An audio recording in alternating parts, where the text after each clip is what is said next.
Vamos iniciar a nossa live de hoje, a nossa terceira live sobre o Pentateuco, e temos muita coisa para conversar hoje, né? Muitas coisas muito interessantes, coisas que talvez sejam algumas questões que nós temos, para que nós possamos entender um pouco melhor princípios da Palavra de Deus. O princípio pelo qual todas as coisas aconteceram, por que as coisas aconteceram da forma como elas foram apresentadas, e o que é que Deus estava requerendo do homem naquele momento. Na aula passada, nós terminamos com a queda do homem, com o homem, ele pecando diante do Senhor, comendo do fruto da árvore que a mulher deu a ele, e aí o homem ele acabou recebendo os castigos da parte do Senhor e herdando a morte. Nós terminamos a aula passada falando dos castigos que o Senhor deu ao homem e à mulher, e vamos iniciar hoje a partir desse final da aula passada, né? Na aula passada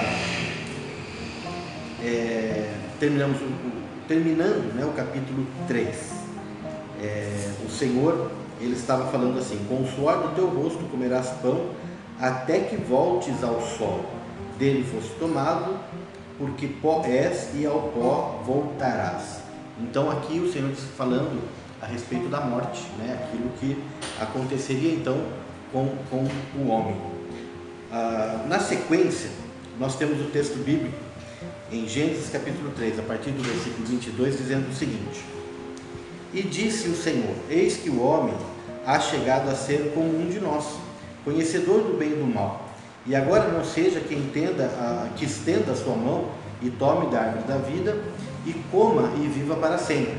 E Adonai Elohim, o Senhor Deus, né, o expulsou do paraíso do Éden para que trabalhasse o solo de onde havia sido tomado. E expulsou ao homem e colocou querubins ao oriente do paraíso do Éden, com uma espada flamejante que se revolve para guardar o caminho da árvore da vida. Esse texto nós comentamos na aula passada, foi uma pergunta que foi feita a respeito exatamente da árvore da vida, né? Quem era a árvore da vida? E nós falamos que a árvore da vida é o próprio Jesus Cristo, ele é o fruto da árvore da vida. E aí nós falamos a respeito de voltar à árvore da vida, voltar a Jesus através de uma palavra que possa trazer a santificação ao homem, que é a nossa responsabilidade para que nós possamos voltar ao Senhor. E então mostramos ali todo o plano de Deus em relação a colocar um querubim com uma espada flamejante guardando a volta. Seria um pastor com uma palavra ungida, uma palavra santa, à igreja, para que a igreja possa tornar a Cristo, né, da forma correta. E o Senhor impediu que o homem fosse eternamente um pecador naquela circunstância. Como o homem ele foi tentado e somente então ele caiu, o Senhor também havia planejado que ele pudesse receber também um auxílio para voltar a ele, né? E aí promovendo já aquilo que viria a ser o ministério de Cristo, resgatando as nossas vidas, o nosso Senhor e Salvador. Então na aula passada, na live passada, nós temos essa explicação, e nos vídeos que estão ali na plataforma, né? Bom, o detalhe, né, na sequência, na sequência não, no versículo 20 ainda, tem um detalhe que nós não abordamos. Ele fala o seguinte: e chamou Adão o nome da sua mulher Eva, porquanto ela viria a ser mãe de todo vivente. Ela era mãe, né, já, e viria a ser mãe de todo vivente. O Senhor Deus fez túnicas de peles para Adão e sua mulher e os vestiu. Bom, então nesse versículo 20 existe algo aqui que é muito importante.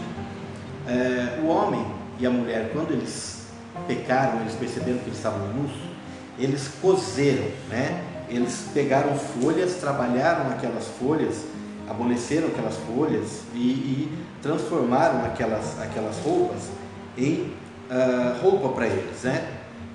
E aí, isso nós temos folhas de figueira, né? Aqui nessa versão fala, no capítulo 3, versículo 7. Eles foram abertos completamente os olhos e ambos se deram conta de que estavam desnudos e coseram folhas de figueira e fizeram aventais para si mesmos. Só que aqui no versículo 20, do mesmo capítulo 3, fala que o Senhor fez túnicas de peles para eles. E qual é o princípio que nós extraímos desse versículo? É que eles cobertos com as folhas que eles estavam cobertos humanamente falando, para aquilo que é aquilo que nós vemos, aquilo que nós olhamos e aquilo que nós conseguimos enxergar. Agora, quando nós vemos que o Senhor fez túnica de pele, significa que o Senhor, ele matou um animal.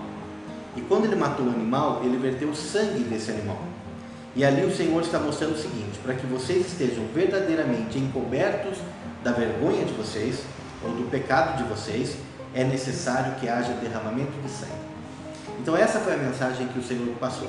Não que uma túnica de pele pudesse ser mais duradoura que uma roupa de folhas, né? Não era isso que o Senhor estava falando. O Senhor estava falando que para que houvesse a remissão de pecado, precisaria haver derramamento de sangue. E o Senhor estava agora indo ao encontro daquilo que ele havia falado no capítulo 3, versículo 15, sobre a primeira promessa messiânica, né? Da serpente e do homem, da descendência da serpente e da descendência do homem, que seria exatamente aquilo que viria a ser a investida do diabo, de Satanás, contra a humanidade, e Jesus Cristo vindo como aquele que redime a humanidade. Então, quando ele fala que fez túnicas de pele, ele mostra derramamento de sangue. Não tinha como o homem inventar alguma coisa. Olha, eu vou inventar um sacrifício, vou inventar alguma coisa para que o Senhor me perdoe. O homem não tinha esse entendimento, não havia isso no coração do homem, não por maldade, simplesmente por falta de conhecimento, talvez por ignorância. Mas o Senhor, quando faz isso, ele mostra: olha, isso é um sacrifício. E isso, cada vez então que você viesse a chegar a mim, você entenda que para que você esteja encoberto da sua vergonha, precisa haver derramamento de sangue. Então ali ficou apresentado como deve ser o sacrifício para se apresentar diante do Senhor. E por que a gente fala isso? Porque se nós formos olhar a sequência, nós vamos ver o seguinte, no capítulo 4 agora: conheceu Adão a sua mulher Eva, e concebeu e deu à luz a Caim, e disse: adquiri varão da parte do Senhor. E voltou a dar à luz a seu irmão Abel, e Abel foi pastor de ovelhas, e Caim foi lavrador da terra. Aqui no versículo 4, uma observação: eu falei que Eva já era mãe, né? Porque nós comentamos na aula passada também a questão do castigo da mulher, e o castigo da mulher é um castigo que ela precisaria ter provado a dor de parto. E existe na tradição judaica uma linha de pensamento que diz que Adão e Eva tiveram filhas enquanto eles estavam no paraíso, e ao todo contam ali uma questão de 60 filhos e filhas, né, juntos. Por isso que eu disse que Eva já seria mãe, né? Mas aqui é que narra o texto onde nascem os primeiros filhos bíblicos que estão aqui escritos na Bíblia em relação a Adão e Eva. Então, para nós, nós temos Adão, Eva, Caim e Abel, e depois Sete. É claro que com essa composição familiar não dá para povoar a terra, porque nós precisamos entender que os filhos de Eva não poderiam ter filhos com Eva, e a Bíblia nem narra isso, né? Esse incesto em relação à mãe com os seus filhos, isso não é permitido biblicamente. Então, num primeiro momento, somente os irmãos poderão ter relacionamento entre eles. É isso que vai acontecer. Depois nós teremos ali primos e sobrinhos aparecendo, e esse será o relacionamento entre eles. E aí, com o passar do tempo, essa questão da proximidade familiar vai sendo cada vez mais impedida de acontecer. Mas isso com o passar do tempo, um longo tempo, né? Porque nós vamos ver que Isaac vai casar com uma prima, nós vamos ver que Jacó também vai se casar com as suas primas. Então nós temos essa proximidade familiar ainda. Mas hoje isso é muito raro de acontecer, né? de ter essa proximidade familiar, e tem até questões ali de precauções em relação à saúde dos próprios filhos em relação a isso, o que não acontecia no princípio, né? Bom, mas então, aqui é o texto bíblico narrando os primeiros filhos de Adão e Eva, né? E fala aqui que nasceram Caim e Abel, ok. Mas o que acontece na sequência que é interessante para a gente aqui também, ó. Passando o tempo, aconteceu que Caim apresentou como sacrifício a Adonai uma porção do fruto do sol. Então o texto bíblico ele está exatamente assim. E passando o tempo, sucedeu que Caim apresentou como sacrifício ao Senhor uma porção do fruto do sol. Nas versões bíblicas tradicionais fala assim: ao cabo de dias, né? Ao cabo de dias trouxe Caim do fruto da terra. E aí dá a entender que é assim: olha, a terra deu seu fruto, passou um monte de dias, e Caim veio e trouxe ali o que sobrou para o Senhor. A gente até entende dessa forma, mas isso é complicado, né? Porque quando nós pegamos textos mais fiéis ali ao original, a gente vê que está falando simplesmente o seguinte: nasceram Caim e Abel. Depois de algum tempo que eles nasceram, quando eles já eram jovens, né? Sendo que um era lavrador e o outro seria um agricultor. E também tem aquele negócio, agricultor, ok. Se na nossa cabeça só tem Adão, Eva, Caim e Abel, o ser agricultor é aquilo que a gente estava comentando. Ser agricultor é ser agricultor de uma horta ou de um pomar. Não é um agricultor de hectares de terra, né? Não tem nem por que acontecer isso. Aí vou abrir uma quitanda, né? Para quê que eu vou abrir? Vou exportar para onde o negócio, né? Então não existe esse tipo de coisa. É que o nosso pensamento tem que ser levado para aquele momento, né?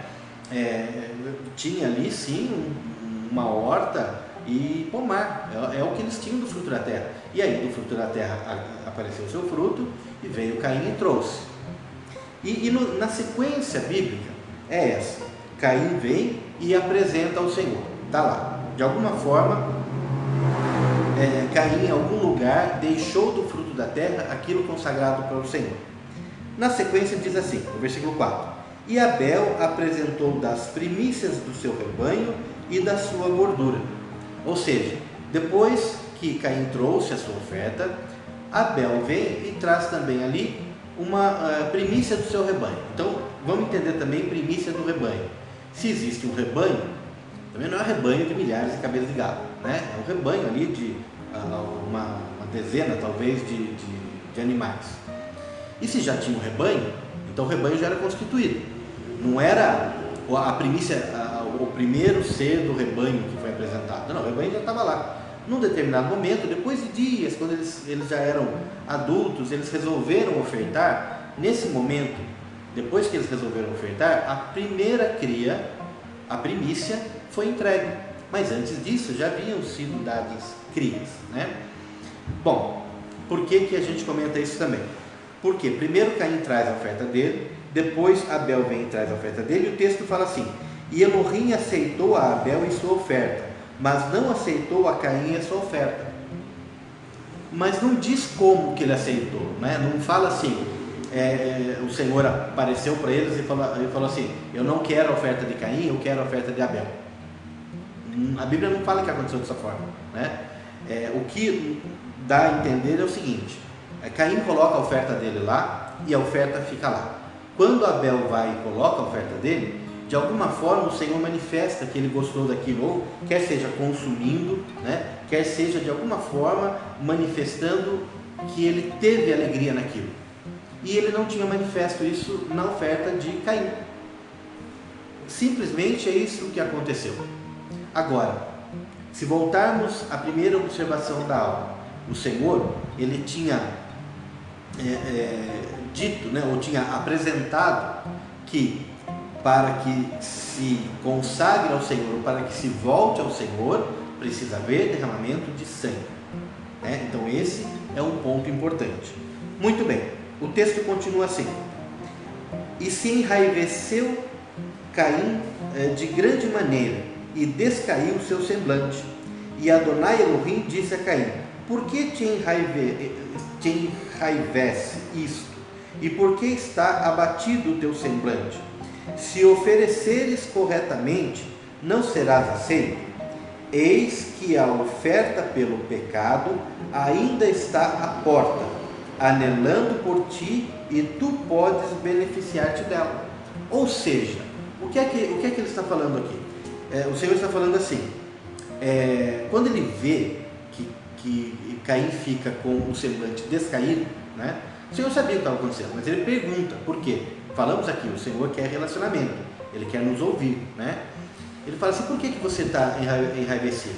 Se você não oferecer a oferta correta, né? Ou se você não ofereceres corretamente, né? Não serás aceito. Então o que é oferecer corretamente? Muitas versões dizem que, a própria Torá diz isso, né? Eu estava lendo antes da aula aqui, diz que Abel ofereceu com cuidado a sua oferta, mas Caim, ele ofereceu de qualquer forma. Tem outras interpretações que dizem assim, que Abel ofereceu a primícia e Caim ofereceu o resto, porque foi depois ao cabo de dias. E não é dessa forma que está escrito, né? Quando a gente lê versões diferentes ou versões mais originais e fiéis, a gente não vê que é dessa forma que está escrito. Até entendemos que primícia é algo extremamente importante, e o Senhor, Ele irá estipular uma oferta de primícia, mas isso será dado lá quando se constituir um grupo de levitas, de sacerdotes, para fazer o sacrifício. Nesse momento, o Senhor irá estabelecer essa oferta de primícias, mas não é o caso aqui agora. A única oferta que o Senhor havia estabelecido é a oferta pelo pecado, e a oferta pelo pecado é derramamento de sangue, né? Que num determinado momento faz uma expiação, que é uma troca temporária, até o momento da expiação definitiva, que é a consumação disso tudo pelo sangue de Cristo. Então, podemos até tirar aqui algumas mensagens falando de primícia, esse tipo de coisa, mas não encaixa nesse tempo. O que encaixa nesse tempo é o seguinte: Caim, traga para mim uma oferta de sangue. Aí você pode perguntar assim, mas espera aí, Caim, ele era lavrador ou agricultor, como é que ele vai trazer uma oferta de sangue? É só ele trocar, né? É só ele fazer uma troca com ali o seu irmão, ou só ele fazer uma caça, que seja, e trazer essa oferta ao Senhor. Porque quando um animal foi sacrificado para fazer roupas, não se diz de onde veio esse animal também. Não se fala de rebanho, não se fala de você ter ali um animal doméstico para esse fim. Simplesmente foi um animal que morreu para que isso acontecesse. Então, Caim poderia caçar, Caim poderia trocar do fruto da terra com o seu irmão e oferecer uma oferta de sangue, porque era a oferta que o Senhor estava requerendo, porque eles precisavam aprender, porque o Senhor desejava que eles voltassem ao Senhor. E só tem uma forma definitiva de voltar ao Senhor, através do sacrifício de Cristo, sacrifício de sangue. E desde esse momento já foi ensinado como que isso deveria ser feito, né? Bom, só que aqui na sequência daí, nós vemos que o Senhor dá a chance a Caim de escolher fazer a coisa certa ou não. Aqui é o livre-arbítrio. E aí, nesse livre-arbítrio, ele diz, olha, se você fizer corretamente, será aceito, né? Só que Caim, ele não consegue fazer isso. Caim, ele não consegue não ter sido aceito. E isso, né, é uma marca de alguma coisa que está na nossa carne, como um orgulho, como alguma coisa que é uma obra da carne. E ele não ouviu, e ali era a voz do próprio Deus falando com ele, né? Nós vemos a narrativa. Então ele não quis, ele simplesmente decidiu que ele deveria ter sido aceito, e que como ele não foi aceito, ele sentiu raiva do seu irmão, sentiu ciúme do seu irmão, sentiu raiva de ter sido rejeitado, sentiu o seu orgulho ferido, e ele não quis mudar, ele não quis fazer nada diferente, né? E como consequência disso, isso tomou o coração dele, e ele matou o seu irmão, né? E nisso ele derramou um sangue inocente, e é o primeiro assassinato, o primeiro homicídio que nós temos na palavra de Deus, né? É exatamente isso. Quer dizer, esse orgulho, essa raiva tomou conta do coração de Caim, e ele matou o seu irmão. É interessante porque quando o Senhor chega para falar com Caim, depois que Caim mata o seu irmão, ele fala da mesma forma que ele falou com Adão e Eva, né? E aí ele chega da seguinte forma, depois que Caim matou Abel, né? No versículo 9 diz assim: Elohim disse a Caim: onde está o teu irmão Abel? Como se o Senhor não soubesse, né? Como se Deus não soubesse o que tinha acontecido. Ele respondeu: não sei, por acaso eu sou guardião do meu irmão? Então olha só que arrogância, né? Então tudo aquilo que a gente imagina que é uma negação da imagem com Deus, que é aquilo de você ser amoroso, você ser alegre, ser pacífico, que a gente chama de fruto do Espírito, a negação de tudo isso está aqui em Caim. Ele simplesmente se deixou tomar pela própria concupiscência, pelo próprio desejo, pelo próprio sentimento, a ponto de ser arrogante com o próprio Deus, e o Senhor chegando para ele como se não soubesse o que tinha acontecido, né? Mas aí, né, o Senhor disse: o que é que fizeste? A voz do sangue do teu irmão clama a mim desde a terra, e agora és maldito dessa terra, que abriu a sua boca para receber da tua mão o sangue do teu irmão.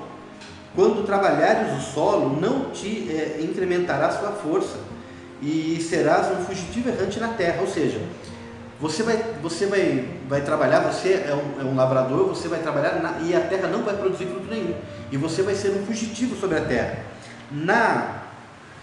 Na Torá, nesse momento aqui, ele diz assim, porque aqui está e serás um fugitivo e errante na terra.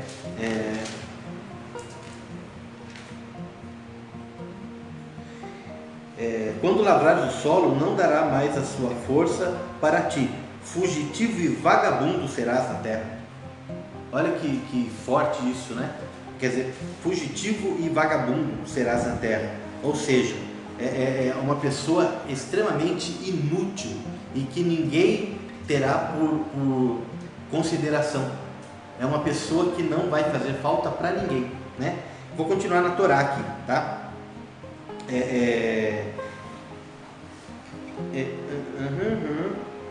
E aí, e disse Caim ao Eterno, né? Disse Caim ao Senhor: é tão grande o meu delito de não se poder suportar? Eis que me expulsas hoje de sobre a face da terra, e da tua presença não me poderei ocultar. Serei fugitivo e vagabundo na terra, e acontecerá que todo o que me encontrar matar-me-á. Olha que interessante. Primeiro, serei fugitivo e errante na terra. Tá bom. Fugitivo a gente até entende. Fugitivo ali daquela situação, da família, da presença do Senhor. Mas ele mesmo fala: não dá para fugir do Senhor em lugar algum. Mas ele fala: e todo que me encontrar matar-me-á. Todo quem? Se só tinha Caim e Abel, né? Só tinha Adão e Eva e Caim e Abel. Quem é que vai matá-lo? Né? Então essa também é uma colocação interessante. Isso nos dá aqueles indícios que a gente fala, de que pelo menos já haviam mulheres nascidas ali no jardim, que também foram expulsas por causa do pecado do seu pai e da sua mãe. E como fala assim, ao passar, né, depois de algum tempo, ao passar de dias, e fala de Caim e Abel especificamente, nós entendemos que são os primeiros filhos, mas talvez já tivesse tido tempo de eles mesmos já terem tido ali algum tipo de relacionamento familiar, porque a gente não sabe quanto tempo passou. Mas se aqui fala todo que me encontrar, não está falando das irmãs, né? Não está falando dessas mulheres. E aí fica quem? Quem vier a existir, então, será que é isso? Só que ele sabe que ele herdou a morte, ele sabe que ele não viverá mais eternamente, porque ao pó voltarás, né? Então, por que está colocado desta forma? esse texto. Mas continua, disse o Eterno, por isso quem matar Caim 7 vezes será vingado. E o Eterno pôs em Caim um sinal para que não o ferisse quem quer que o encontrasse. Então aqui o Senhor, ele proíbe que se mate Caim pelo pecado que ele cometeu. Por quê? Porque o próprio Senhor não o fez. O próprio Senhor não o matou. E quem é o autor da vida, quem deu a vida, quem pode tirar a vida é só o Senhor. Ninguém pode vingar ninguém, né? Isso não é permitido por Deus. E aí ele diz, bom, tem uma marca, quem quer que o encontre, esse não poderá matar. Se matar, será vingado 7 vezes aí, pelo Senhor. O Senhor castigará. Se nós continuarmos lendo, e nós não vamos conseguir ler todos os textos da Bíblia, não tem como. Mas aqui, depois de 7 gerações de Caim, nós vamos ver que acontecerá um assassinato de alguém da descendência de Caim. Então essa promessa, ela continuou sobre a descendência de Caim. E essa pessoa que matou essa pessoa da descendência de Caim foi vingada 7 vezes. Nós vemos isso se cumprindo aqui nos textos que se seguem, tá? Mas, voltando aqui, tem mais uma coisa interessante também. E saiu Caim da presença do Eterno e habitou na terra de Nod, ao oriente do Éden. E conheceu Caim a sua mulher, e ela concebeu e deu à luz a Enoque. E Caim edificou uma cidade e chamou o nome da cidade com o nome do seu filho, Enoque. É interessante porque nós levantamos aqui a hipótese das filhas nascidas no jardim ali, né? As filhas nascidas no Éden, mas aqui fala que depois que Caim foge, ele encontra a sua mulher. Eu peguei uma outra versão agora, tá? Eu peguei uma outra versão e nós temos aqui da seguinte forma: e saiu Caim da presença de Elohim, se estabeleceu na terra de Nod, frente ao Éden, e conheceu Caim a sua mulher. Ainda está assim, tá? Tem versão que fala e Caim saiu da presença do Senhor encontrou uma esposa na montanha, né? E habitou com a sua esposa na montanha, tá? Que poderia muito bem ser essa terra, né? A terra de Nod. Mas também, que mulher seria essa? Se só existissem Caim e Abel, e Adão e Eva, né? Então, a tradição judaica, ela traz entre as teorias duas. Uma delas é essa do nascimento das filhas, que nasceram no jardim, que nasceram ali no Éden. Tem uma outra teoria que fala assim, que quando nasceu Caim, nasceram gêmeos. Nasceu Caim e nasceu uma moça, uma filha. E como tem essa conotação do pecado, e deixando a mulher sendo submissa à vontade do seu marido, ou seja, a mulher ela seria dominada, então a mulher não é mencionada. Na maior parte das vezes ela não é mencionada no Antigo Testamento, principalmente no começo aqui, né? Pela colocação que foi dada a ela por causa da participação dela no pecado, na queda do homem. Então não se comenta a respeito dela, mas eles falam que nasceram gêmeos. Essa é uma teoria deles, porque ninguém estava lá para saber também. Quem estava lá para saber quem nasceu? Não tem. Existe uma outra linha de pensamento, inclusive, que fala que Caim e Abel eram gêmeos, né? Isso dentro da tradição judaica. Então eles têm lá muitos pensamentos em relação a essas coisas, mas para a gente tomar uma linha que seja uma linha um pouco mais coerente com o embasamento bíblico que a gente consegue ter, né? A gente traz essas questões, então, de filhas nascidas. E aqui é uma irmã dele, né? Que ele toma por esposa e vai habitar em uma outra terra, tá? Se aquela hipótese que nós levantamos aqui, se eles tivessem, tanto Caim quanto Abel, né, tivessem tido a chance de já ter algum relacionamento familiar, então aqui poderia ser talvez alguma prima, né?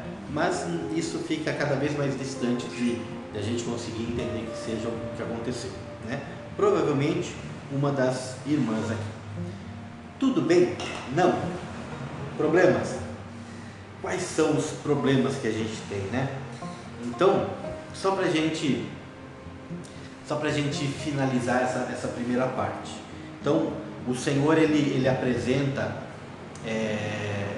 ali o que seria uma oferta, e a Torá ela fala muito bem, ela define muito bem o seguinte: o que importa o Senhor ele não recebe a oferta em si, ele recebe a sinceridade do coração, a sinceridade do sentimento.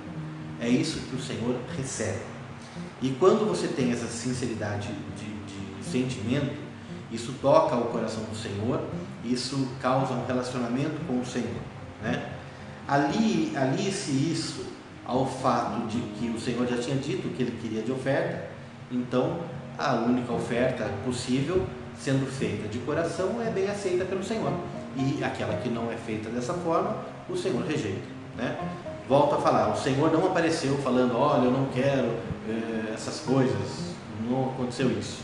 Também não falou: olha, eu quero uma vassoura ungida que custe 5 mil reais para você varrer o seu pecado.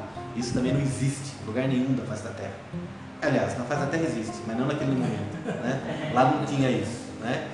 É a oferta que o Senhor estabelece, a oferta que foi paga definitivamente pelo sacrifício de Cristo na cruz do Calvário.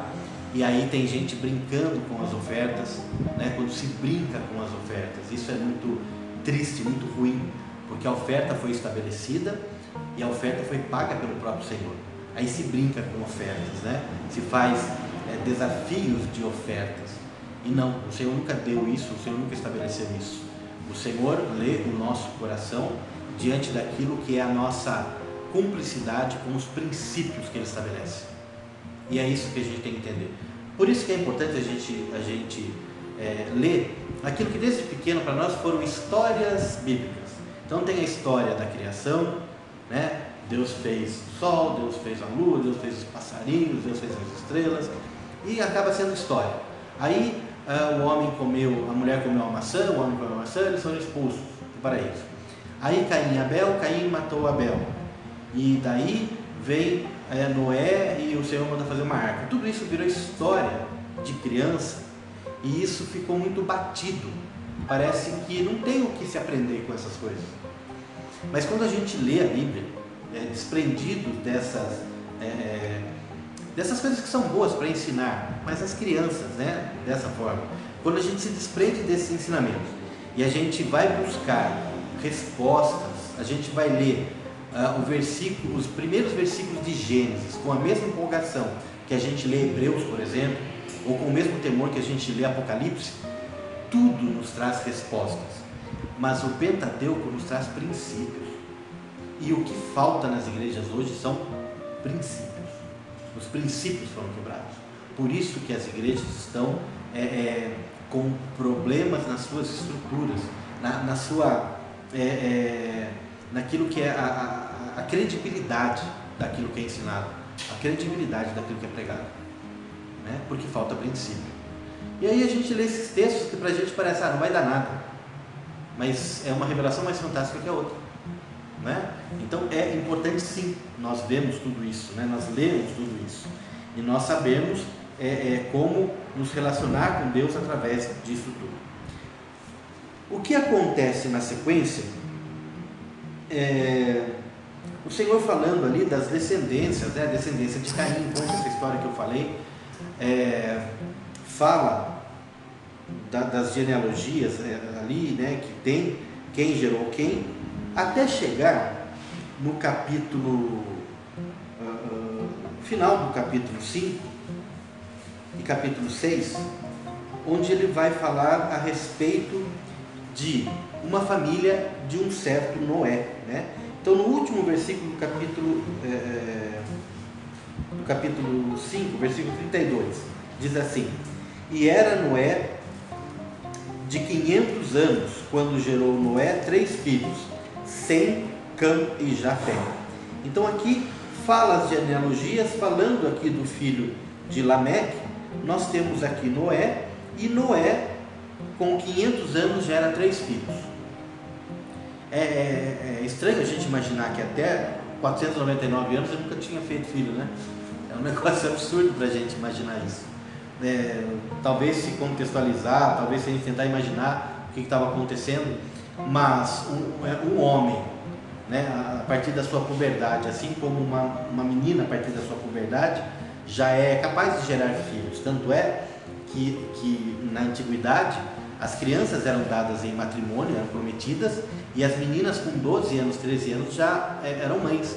Tanto é que Maria foi mãe com 15 anos de idade, né? A mãe de Jesus, ela foi mãe com 15 anos de idade. Então eram muito novas, muito jovens, né? E aí nós vemos aqui, né, Noé com 500 anos, e aí com 500 anos ele gerou Sem, Cão e Jafé. Bom, é importante essas datas e essa colocação para aquilo que a história vai contar na sequência, não necessariamente para dizer que teve os filhos com 500 anos, mas aquilo que a história vai trazer na sequência, que também nos traz princípios e respostas, porque também tem dúvidas a respeito disso. Então diz assim, a partir do capítulo 6 de Gênesis: E aconteceu que, quando os homens começaram a multiplicar-se sobre a terra, e lhes nasceram filhas, os filhos de Ha-Elohim viram que as filhas dos homens estavam boas, e tomaram para si mulheres dentre todas as que escolheram, e disse Adonai Elohim: Não permanecerá o meu espírito com esses homens para sempre, porque são carne, seus dias serão 120 anos. Naqueles dias, e também depois, os nefilins estavam na terra, quando os filhos de Ha-Elohim entravam nas filhas dos homens e lhes engendravam filhos como eles mesmos. Estes eram os gigantes de outrora, os homens de renome. E viu Adonai Elohim que a maldade do homem havia sido multiplicada na terra, e o seu coração maquinava continuamente só o mal. E sopesou Elohim haver feito o homem na terra, e se ressentiu, e disse Elohim: Apagarei de sobre a face do solo ao homem que criei, desde o humano até a besta, o réptil e as aves dos céus, pois me indigna tê-los feito. Mas Noé achou graça ante os olhos de Adonai Elohim. Bom, então aqui tem muitas coisas nesse texto, e coisas que nós vemos nos nossos textos tradicionais sendo escritos de outra forma, e dando talvez até uma outra conotação para a gente. Primeira coisa, logo no começo, novamente, diz assim: quando os homens começaram a multiplicar-se sobre a face da terra. Então nós vemos, depois da história de Caim e Abel, nós vemos a descendência de Caim, nós vemos ali a Sete nascendo, né, um terceiro filho de Adão e Eva, e eles ali se multiplicando sobre a terra, tá? Gerando filhos e filhas, mas como uma grande família ainda, uma família bem grande. Quando chega no capítulo 6, não é uma família, são famílias espalhadas já, como se desse a conotação de haver até vilas ou cidade, né? Naquele tempo, naquele lugar. E aqui fala, e nasceram filhas, né? Fala, os filhos de Ha-Elohim. Na nossa Bíblia fala, os filhos de Deus viram que as filhas dos homens estavam boas, e tomaram para si mulheres dentre todas as que escolheram. Se nós pegamos o mesmo texto na Torá, o texto fala assim: os filhos do Senhor tomaram para si as filhas dos homens. É porque esse texto, na nossa versão tradicional, que fala os filhos de Deus tomaram para si as filhas dos homens, dá uma abertura para entender o seguinte: que talvez anjos caídos tivessem possuído mulheres. Então, quando se fala filhos de Deus, tem muita interpretação a respeito de serem anjos caídos.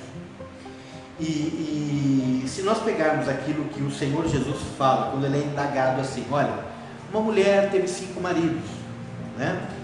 E os 5, né? E morrendo o primeiro, ela teve o segundo, morrendo o segundo, o terceiro, o quarto, o quinto.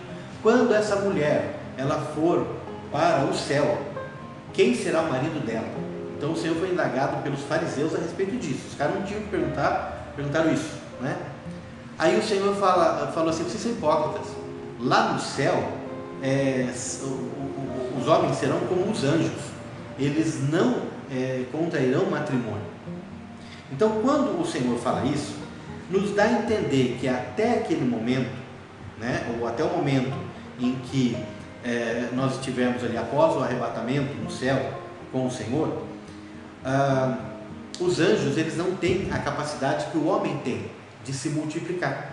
Então o homem tem a capacidade de gerar filhos, né? A mulher, ela dá à luz a filhos, mas os anjos não têm essa capacidade. Então, o que acontece? Se os anjos não têm essa capacidade, se fossem anjos caídos, os filhos de Deus, esses anjos caídos não tinham como fazer filhos das mulheres, porque o Senhor Jesus disse que os anjos não podem contrair matrimônio, não podem ter filhos. Então, não seriam eles.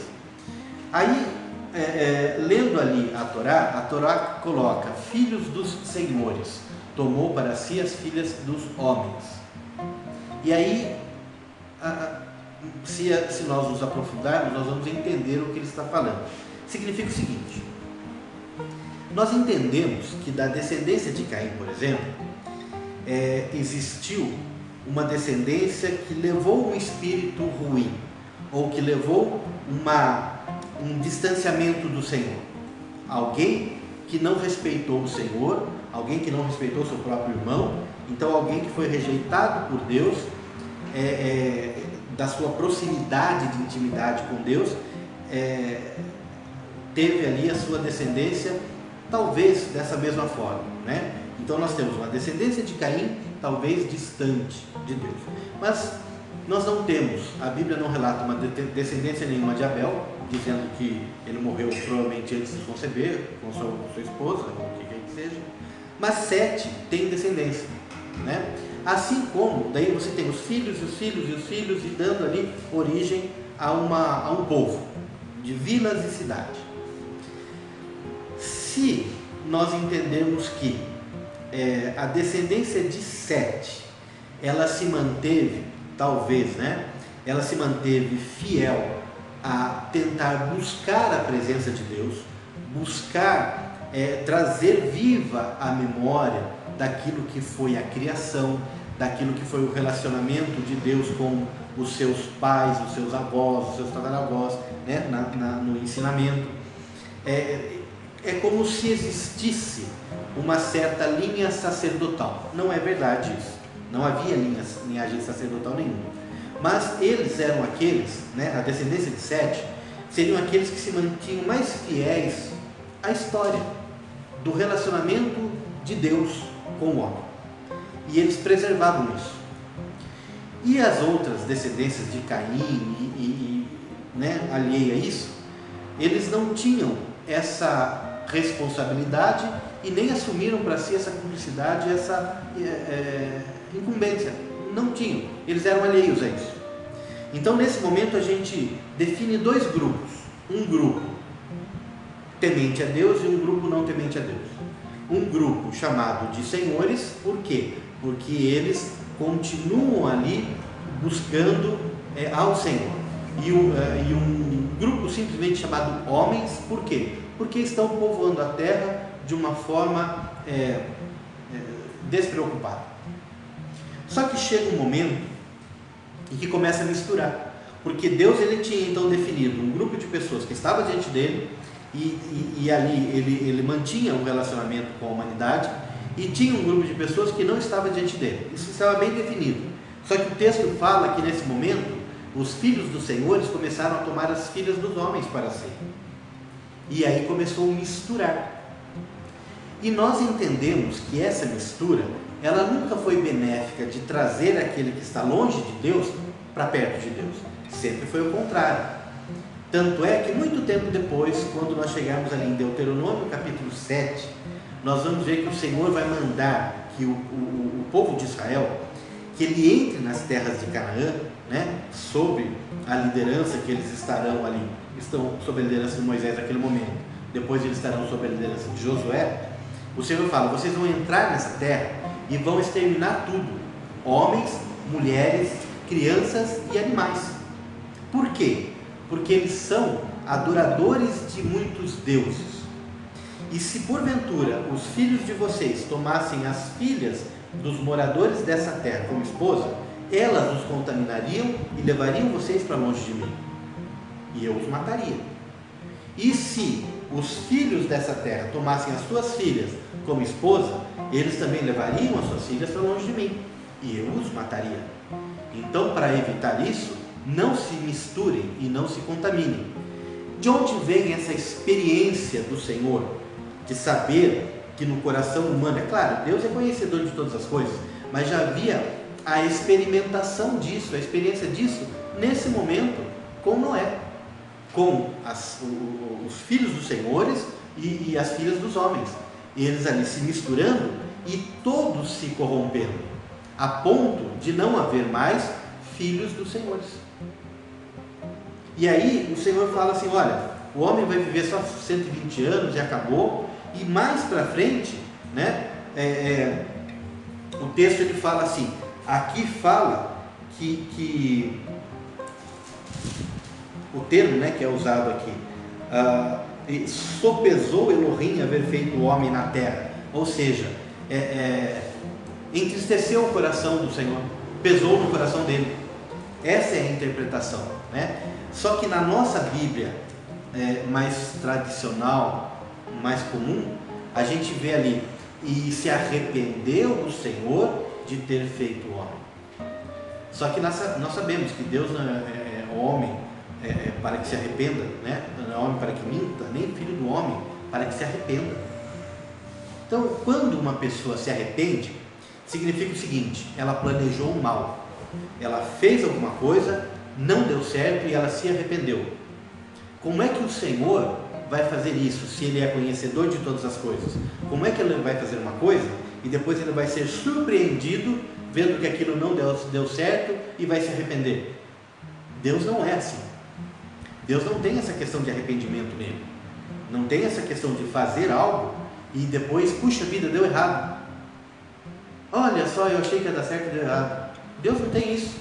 E quando você fala de arrependimento, você fala exatamente disso, de alguma coisa que deveria ter sido de um jeito e foi de outro. Então, na versão que eu li, fala sopesou Elohim, ou seja, no coração dele ele pesou e ele se entristeceu daquilo, se entristeceu de ver como o homem se afastou dele. E aí ele falou assim: não, eu vou terminar com isso, né? Eu vou dar um fim aqui ao homem, na narrativa que foi passada para a gente. Mas por que essa narrativa é colocada? Para enriquecer ainda mais aquilo que está prestes a acontecer. Porque o texto fala: mas Noé achou graça diante do Senhor. Ou seja, o Senhor estava pronto a não aceitar mais a humanidade, porque a humanidade ela estava definitivamente em trevas, longe do Senhor. Então a humanidade estava toda condenada, né? Estava impura. Mas um homem, Noé, o Senhor se alegrou dele. O Senhor achou graça em Noé. E exatamente por causa de Noé, a humanidade ela foi poupada. E aí a gente vai ver como é que o Senhor vai poupar essa humanidade. Nós conhecemos a história, né? Na sequência, a gente vai ver que o Senhor vai pedir para que Noé ele construa uma arca, ele vai dar as medidas dessa arca.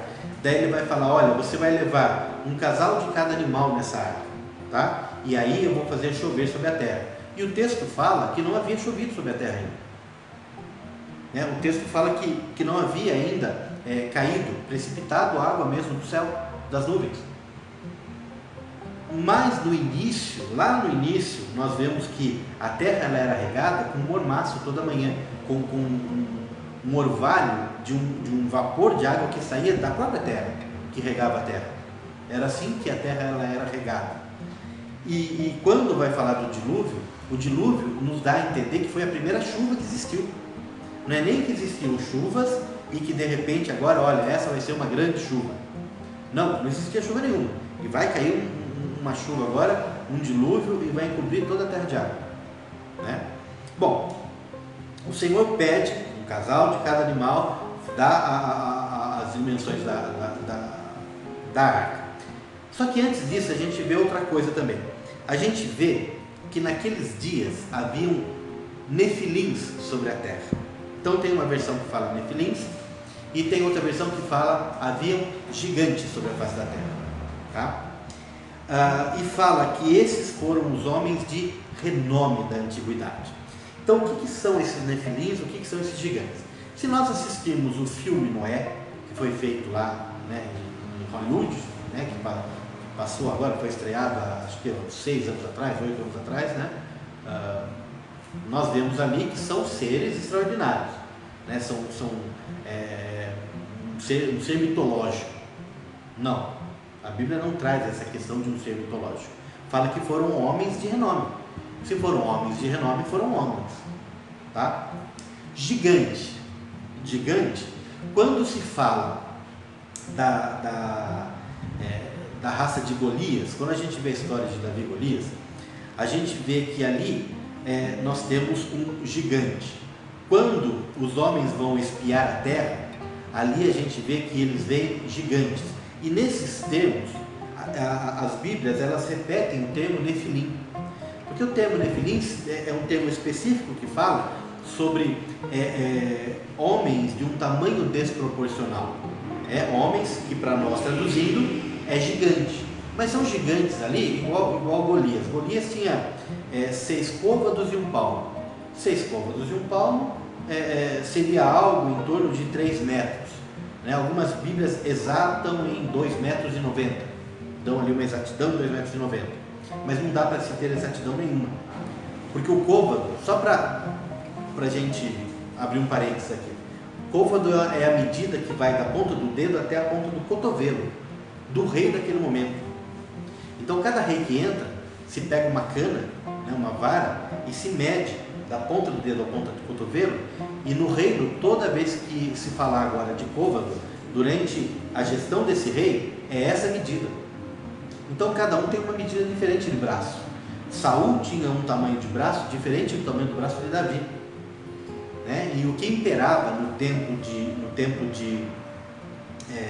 Davi e Golias ali era a medida do braço de Saul, não a de Davi.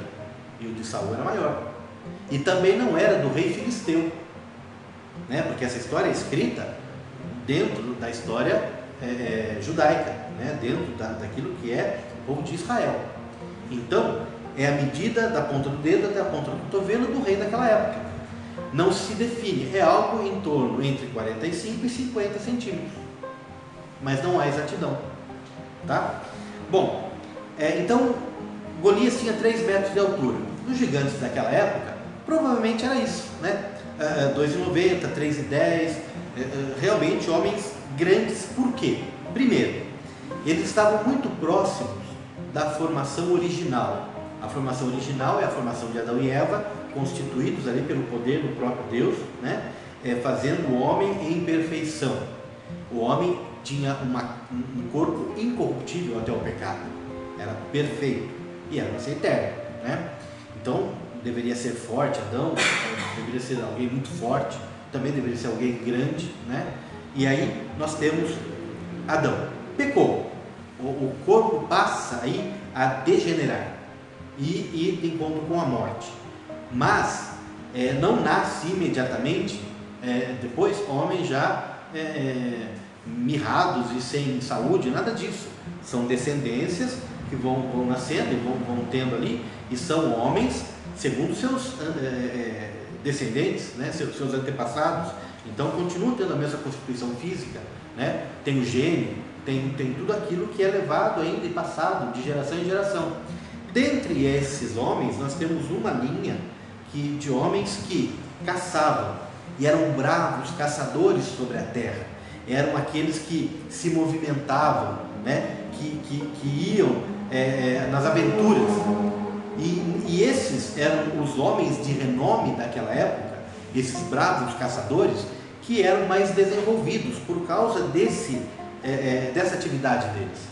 Esses eram gigantes, eram mais desenvolvidos, era uma linha mais desenvolvida. De qualquer forma, se usa nefilim para esses gigantes da época de Noé, e se usa nefilim também ali para aqueles da terra de Escol e para aqueles que seriam ali dos filisteus, né? Na verdade, eles eram edomitas, mas isso a gente deixa para comentar na época de chegar aos livros históricos. Mas, se fosse uma raça, não teria lógica. Por quê? Porque com o dilúvio, tudo se exterminou, tudo que era vivo foi exterminado, exceto quem estava dentro da arca. E se houvesse uma raça de gigante chamada Nefilim, não permaneceria após o dilúvio, teria morrido. Não tem como, né? Então,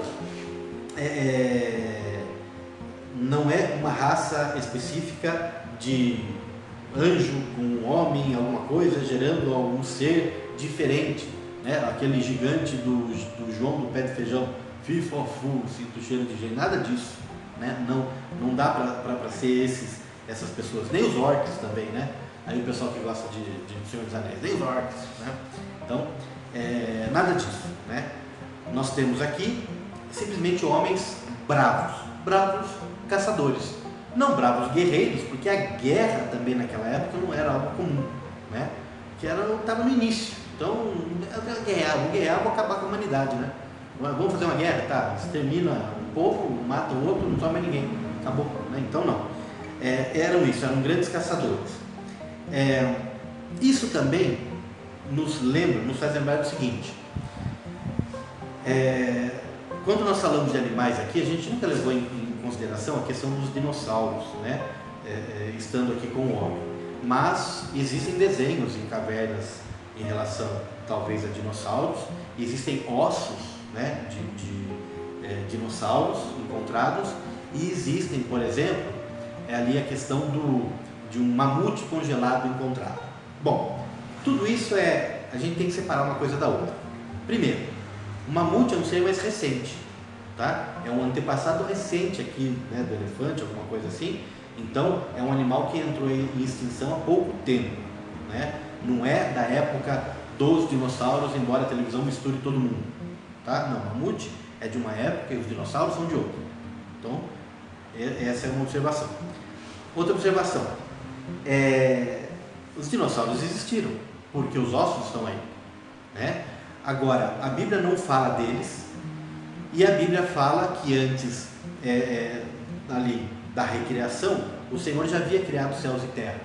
Então, provavelmente, o Senhor criou ali a terra, e quando Ele criou a terra, Ele criou com esses grandes animais, e esses grandes animais habitavam ali, até o momento em que houve um cataclisma, né? Houve ali alguma coisa que danificou todo o cosmos, e houve ali a extinção dos dinossauros. Nós falamos alguma coisa em relação à extinção dos dinossauros, a península de Yucatán, com um meteoro que caiu ali, tudo isso nos dando uma direção.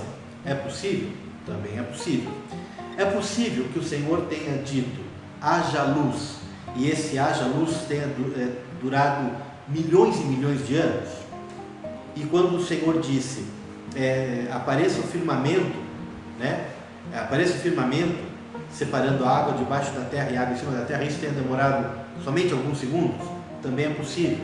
É possível que quando o Senhor disse, apareçam os animais, isso também tenha demorado milhões de anos, e o Senhor tenha provocado um desenvolvimento desses animais até adaptá-los sobre a superfície da terra? É possível. Nós não sabemos nada disso, mas uma coisa a gente sabe, é que existem ossos que mostram que esses animais existiram. Existe ali desenho nas cavernas, e é nesse ponto que eu quero chegar. Então nós temos ali alguns desenhos das cavernas, que mostram grandes animais e homens caçando esses grandes animais, e nos dá aquela impressão de que são homens lutando contra dinossauros, que é isso que parece que está lá na parede da caverna.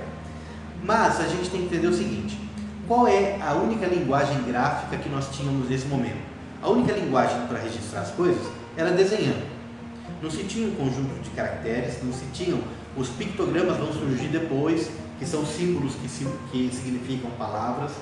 Esses pictogramas vão, depois de muito tempo, dar origem às letras, e aí essas letras em conjunto, elas darão origem ao alfabeto, e somente ali na região da Mesopotâmia, né, com a cidade da Suméria, é que nós teremos o primeiro conjunto de códigos escritos, e ali nós entendemos que nós saímos da pré-história e entramos na história, porque existe um conjunto de códigos, somente ali, e isso é história secular, e bate com a história bíblica, porque é nessa região também que surge a família de Abrão, né? Terá e seu filho Abrão, na região da Mesopotâmia. Bom, mas voltando aos desenhos então. Então a única linguagem que tem é a linguagem gráfica do desenho. Como é que você poderia colocar nesse desenho o seguinte? Caçadores mataram um animal. Você desenha ali algumas pessoas, mataram com o quê? Com lança. Você desenha algumas coisas, alguns riscos como sendo lanças, ou talvez um arco para arco e flecha, e desenha um animal. Tá, mas como é que você diz que eram bravos guerreiros porque mataram um enorme animal, um animal feroz, que não era simplesmente um animal que você conseguiria abater sozinho. Aquele animal deu trabalho, ele era o rei daquele lugar, ele era o animal mais feroz daquele lugar. Como é que você diz que ele era feroz? Você desenha ele bem grande e você desenha os homens ali. Então essa diferença de tamanho mostra, existia aqui algo quase impossível de ser atingido, e esses pequenos, né, foram bravos e conseguiram matar. Então essa é a linguagem do desenho. Quando você amplia um desenho, é como você hoje, até você tá, isso até faz sentido no próprio WhatsApp hoje. Se você escreve tudo com letra maiúscula, é o seguinte, presta atenção que eu estou falando e o negócio é sério. E se você escreve normal, tudo bem. Então essa diferença, né, de tamanho, de colocação, vem desde o princípio. Quando você coloca alguma coisa grande, dá importância para isso, tá? Isso é maior do que isso. E aí você vê que matou. Bom, aí você pega e você vai fazer a datação de carbono desse desenho. Você não consegue datar o carbono do desenho, você data o carbono da rocha. E a rocha está aqui desde a criação. Isso daqui é de milhões de anos atrás. Não, o esqueleto mais antigo de homem que encontraram até hoje data de 10 mil anos, 11 mil anos atrás. E então você não tem esqueletos de homens mais antigos que esse, né? Mas você tem o osso, e não é o osso do dinossauro, porque não existe osso do dinossauro. O osso do dinossauro ele já se desfez, mas é o calcário que fica em volta do osso enquanto ele está ali, esse petrifica, né? E ali existem resíduos que você consegue datar aquela formação de um tempo anterior ao tempo dos homens. Então tem todo o estudo científico para essas coisas, né? Agora, o que eu quero dizer com tudo isso? Eu quero dizer que quando se fala de animais gigantes, né, dinossauros, isso é um tempo em que os homens não estavam aqui. Quando você leva isso para uma resposta nas paredes das cavernas, não, ali existe um motivo pelo qual se está desenhando daquela forma. Era em caverna? Era em caverna. Onde é que o homem ia habitar? O homem só podia habitar em caverna. Não tinha casa, não tinha cidade. A gente falou aqui, né, no tempo de Noé, a gente tem até a ideia de uma cidade construída com algumas coisas, mas também cavernas ali, e ao redor cavernas onde se habitava.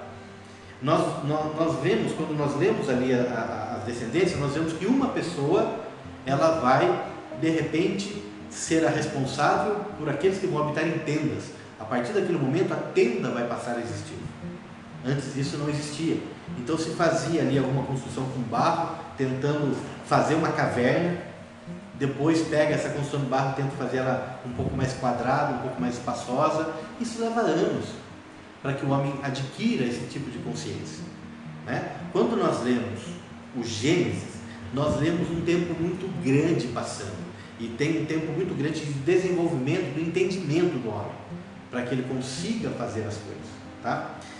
Voltando ao tempo de Noé, voltando a esses homens gigantes, então, são homens caçadores, fortes, bravos, e que tinham uma estatura acima da média, simplesmente isso, tá? Nada com seres mitológicos ou anjos caídos, nada disso, não existe nada disso na Bíblia, tá ok?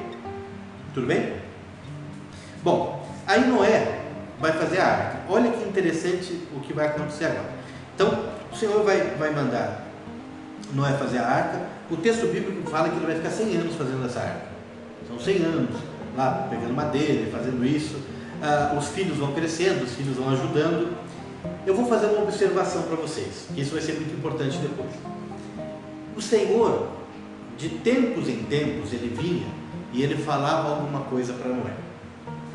Não existia, né, depois que o homem foi expulso do paraíso, não existia isso do homem ir, ajoelhar, orar, falar com o Senhor, não tem nada disso. Esquece tudo isso. O que tem é, de tempos em tempos, o Senhor tendo algum relacionamento com o homem, porque o homem tinha que entender a plenitude da santidade para poder se voltar a Deus. Não tinha esse entendimento. Esse entendimento demora assim séculos para que o homem possa adquirir. Então, quando o Senhor se manifesta, o Senhor tem aquele relacionamento com o homem. Esporadicamente o homem então ele vai fazer ali um sacrifício para o Senhor, mas a Bíblia só relata aqui o de Caim e Abel nesse momento, não fala de outro sacrifício, não fala que Noé sacrificava aqui também. Noé só vai sacrificar depois do dilúvio, né? Bom, então você imagina a cena, Noé, um homem de 500 a 600 anos, fazendo um negócio estranho que ninguém tinha a menor ideia do que era e para que servia, né? Até que o Senhor vai mandar ele falar isso para os homens, para ver se algum homem se arrepende, tá? Para dar a chance para o homem se arrepender também. Mas esporadicamente o Senhor vindo e falando com Noé. Imagina Sem, Cã e Jafé vendo isso, porque o Senhor não falava com Sem, não falava com Cã, não falava com Jafé, não falava com a esposa de Noé e não falava com as esposas que serão esposas de Sem, Cã e Jafé. O Senhor falava com Noé, tá? Bom, voltando de onde nós paramos. Então, eu falava que Noé, ele recebia do Senhor uma mensagem, ou um relacionamento ali com o Senhor. E os filhos viam isso, né? Os filhos olhavam e viam o pai falando com alguém. O pai está falando com alguém, está olhando para o céu, está falando com alguém. O pai está falando sozinho, porque Deus não falava com ninguém, né? Somente com Noé, e esporadicamente. Imagina que daqui a pouco, quando a arca estiver pronta, o Senhor fala assim: olha, agora vocês vão e falem para os homens que vai acontecer isso, eu vou mandar uma grande chuva e tudo vai ser exterminado. Se eles quiserem viver, eles que venham com você na arca, né? Ninguém veio, zombaram deles, nós conhecemos a história. Mas de repente começa a chegar um casal de cada animal. Aqui a gente abre um parênteses também. A gente falou um casal de cada animal, está falando de novo, mas não é. De cada animal que tem a conotação de ser animal impuro, é um casal de cada. Mas aqueles animais que têm a conotação de serem animais puros, são 7 casais de cada, tá? Só que assim, a gente tem que lembrar que quem está escrevendo Gênesis é Moisés. Moisés sabe o que é um animal puro e impuro.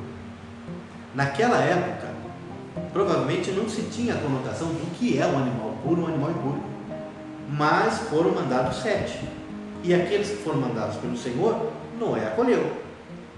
Depois o Senhor explica para Moisés, e nós temos isso, né, ali em Levítico, a gente sabe quais são os animais puros e impuros, o Senhor diz, mas diz muito tempo depois. Naquele momento, simplesmente, os animais que o Senhor mandou até Noé recolheu na arca. Imagina Sem, Cã e Jafé vendo isso. O pai olha para cima e fala sozinho. Agora o pai fala com os bichos, e os bichos vêm. O que está acontecendo? Né? O que é isso? Eu não consigo falar com um bicho, eu não consigo falar com um animal. Mas o pai não só fala com eles, como eles vêm, entram e não fazem nada. E passa aqui, de repente, um boi, e passa do lado um leão, eles não brigam. Né? O que está acontecendo? E está aí, e eles estão vendo aquilo e guardando nos corações deles. Guardem isso também, porque isso vai ser importante para aquilo que a gente vai falar na sequência. Mas tudo bem. O que acontece é que esses animais vêm, entram na arca, né? Essa arca ela é fechada por fora, então significa que o próprio Deus fecha essa arca. E ali o Senhor manda aquilo que seria a primeira chuva sobre a face da terra, o dilúvio. E o texto fala que as águas, durante 40 dias e 40 noites, elas caíram a ponto de cobrirem altas montanhas. E por isso que nas aulas anteriores, na primeira aula, a gente falou, olha, no momento do dilúvio existe uma mudança geográfica, a face da terra muda, porque a gente tinha ali os rios que são falados em relação aos rios que saíam do Éden, né? Os 4 rios que saíam do Éden, e hoje nós não temos esses rios mais. Então, o que acontece? O dilúvio, ele promoveu uma mudança na superfície da terra. Provavelmente era uma única superfície, né? Porque o Senhor disse para que a porção seca surgisse de dentro das águas, e hoje nós temos 5 porções secas definidas, saindo de dentro das águas, que são os continentes, né? E separados por águas. Então, provavelmente naquela época as águas eram muito mais baixas e havia um único espaço de terra sobre a face da terra, né?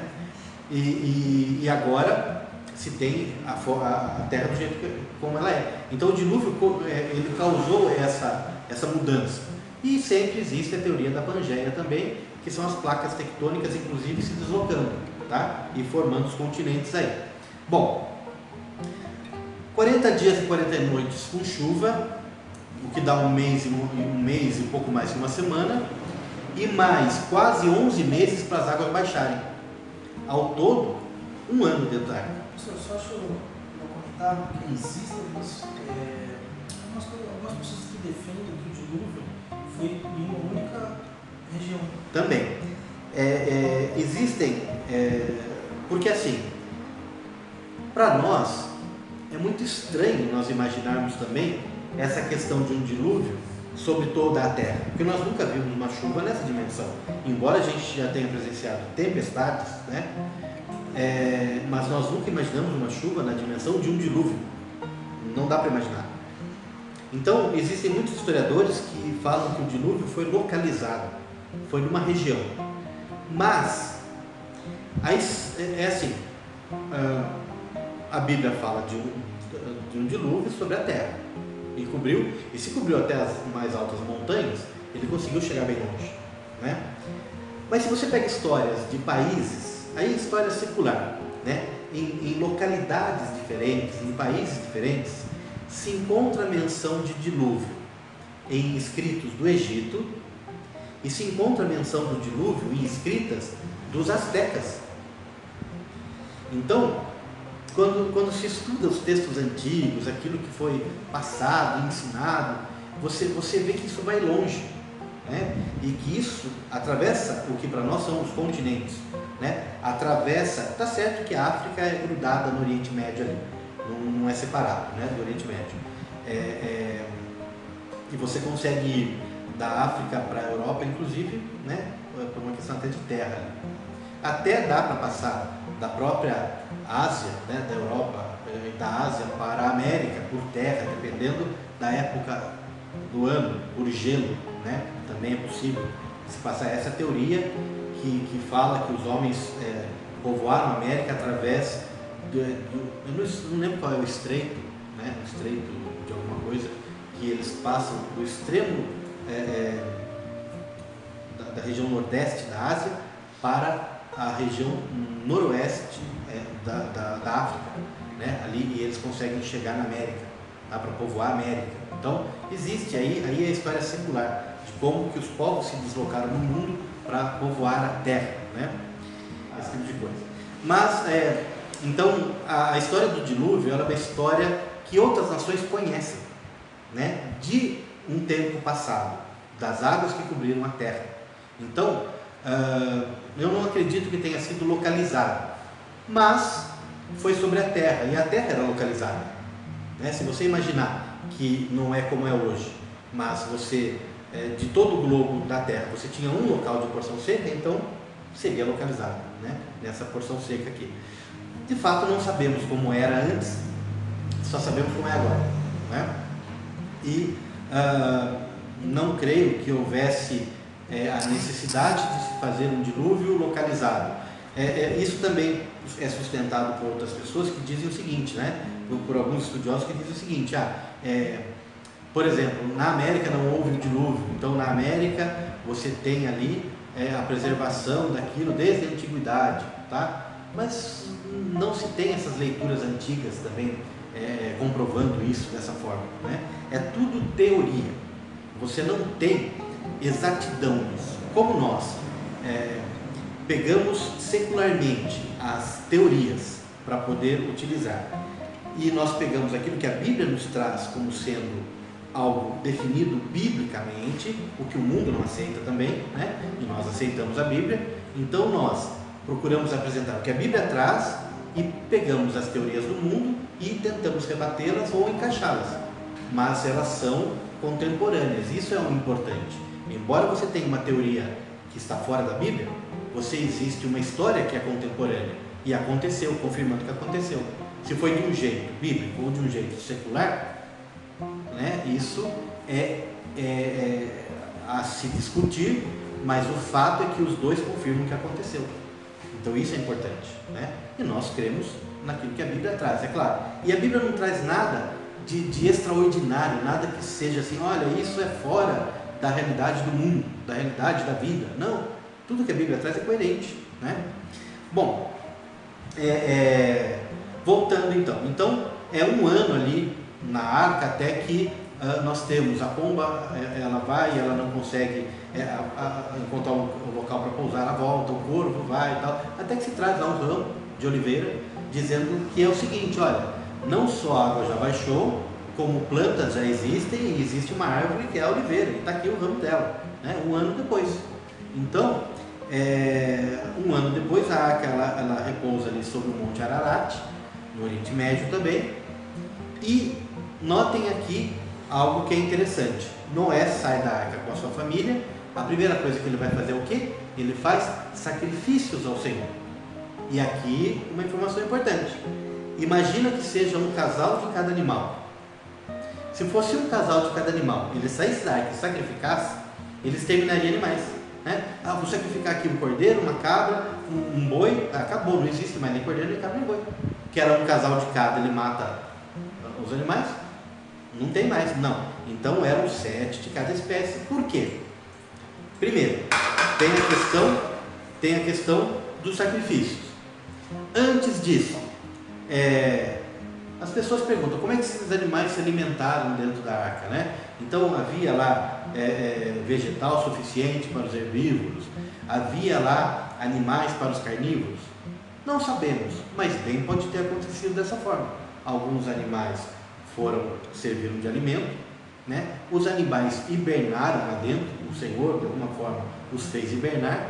Quer dizer, a gente acredita num grande milagre de um dilúvio, um grande milagre de um livramento, um grande milagre dos animais indo até Noé, e esquece que o Senhor pode ter feito os animais hibernarem, né? Então, tudo ali é possível de ter acontecido. A Bíblia não relata, né, o porquê dessas coisas, mas fala e detalha ali 7 casais de cada animal puro.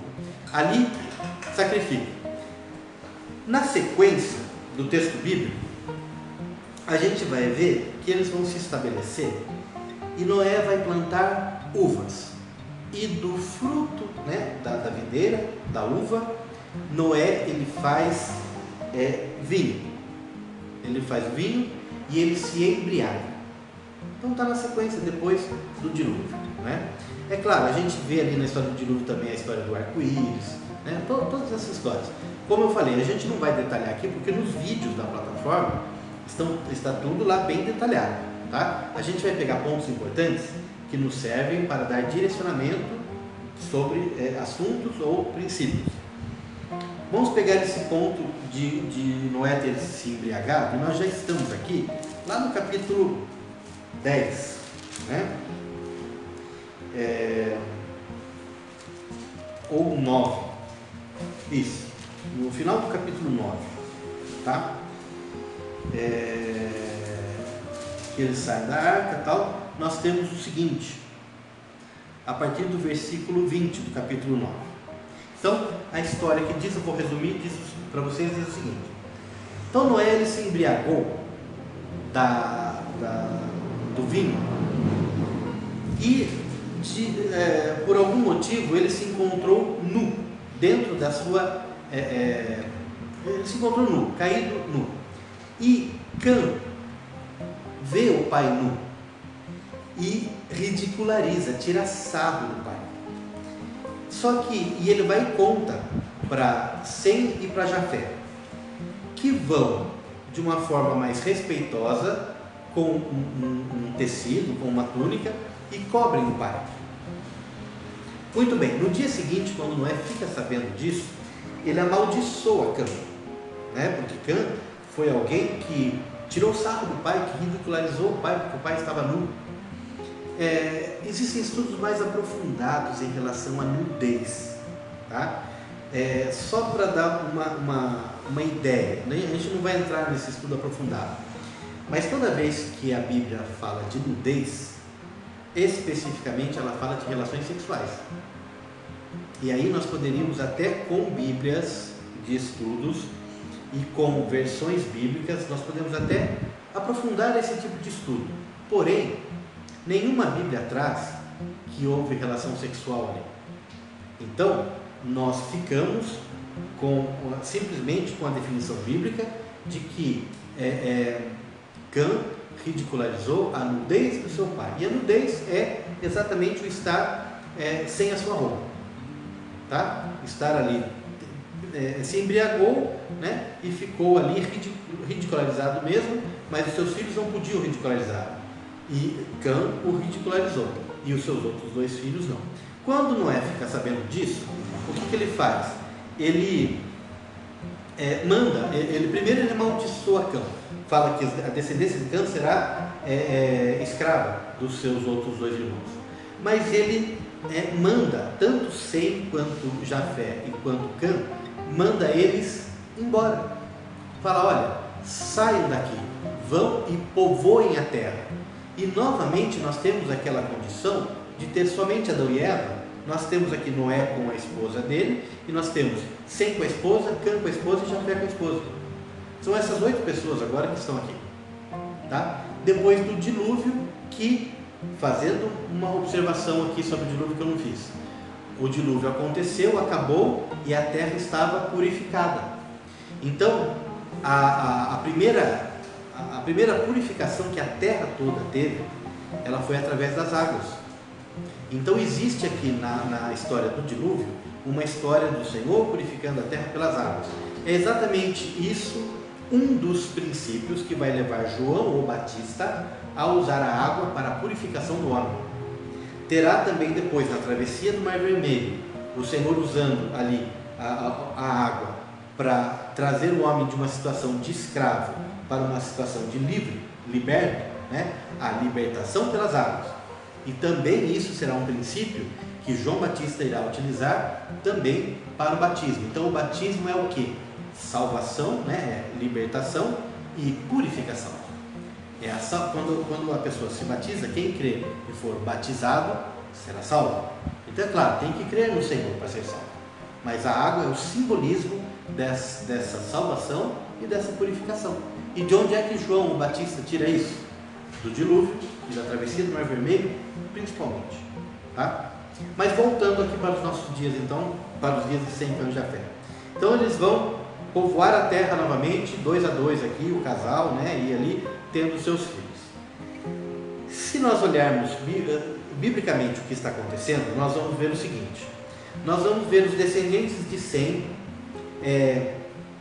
habitando aqui a região do Oriente Médio, tá? Nós vamos ver os descendentes de Jafé indo naquilo que seria uma direção noroeste, norte-oeste, noroeste, e os filhos de Cã indo para a região sudoeste, sul-oeste, trazendo isso para as identificações do mapa de hoje nosso. Seria mais ou menos assim: a maior parte da família de Sem fica ali na região do Oriente Médio, na região da Mesopotâmia, até a região de Canaã, né? Até a região de Israel. Os filhos de Jafé vão habitar a região que seria o sudeste da Europa, tá? E o norte ali do Oriente Médio, também a região noroeste, sudoeste da Ásia. E os filhos de Cão vão habitar aquilo que seria a região nordeste da África, tá? E a África em si. Ok. Então nós temos essa dispersão. Por que essa dispersão é importante? Porque nós temos, a partir de agora, uma definição de povo escolhido. Daqui a pouco nós vamos ver, no capítulo 11, que o Senhor irá escolher a família de Terá e vai escolher Abrão para ser aquele que dará origem ao povo escolhido. E eles eram descendentes de Sem, eles eram semitas, né? Descendentes, né? Distantes ali da geração de Sem, e são chamados de semitas. Então, o primeiro termo que define o povo escolhido, o povo de Deus, o povo separado, é semita. E eles são semitas. E os semitas se mantêm fiéis àquilo que é o entendimento que Sem via em relação ao relacionamento de Noé com um ser superior, com um Deus, com o Eterno. Então, a descendência de Sem se mantém fiel à existência do Deus único, Deus eterno. A descendência de Cã via o pai olhando e conversando com algum ser superior, e via o pai dando ordem para os bichos, igual os outros também viam. Mas o que ficou no coração de Cã e na descendência de Cã é que a divindade do pai misturava a humanidade com os animais, porque ele não entendia esse Deus único, e ele não entendia o que estava acontecendo. E isso se concretiza no fato de que, quando você vê a região da África, né? Aquela região, ali, o Egito, a região norte da África, toda aquela região, os deuses que existem ali são antropozoomórficos, ou seja, são metade homem e metade animal. Todos os deuses dessa região. Então você vê no Egito, por exemplo, você vê Anubis, é um corpo de homem, cabeça de chacal. Você vê Horus, corpo de homem, cabeça de falcão, né? Você vê Apis, corpo de homem, cabeça de touro. Então você vê os deuses do Egito são antropozoomórficos. Você vê os deuses da terra de Canaã, você vê mistura de animais. Então você vê Baal, por exemplo. Baal, ele tem um corpo de aranha com cabeça de sapo. Então são dois animais misturados.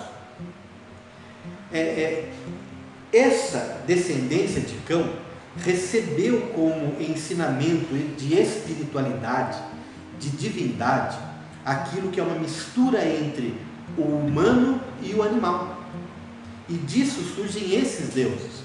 Quando você vai para Jafé, que foi lá para o sudeste da Europa, você vê que os deuses, eles já são mais guerreiros espirituais, são divindades espirituais, né? Você tem, depois de algum tempo, você vai ter os celtas ali, com os druidas, com os bruxos, invocando seres, invocando gente morta, gente viva, mas você não vê animais ali sendo deuses.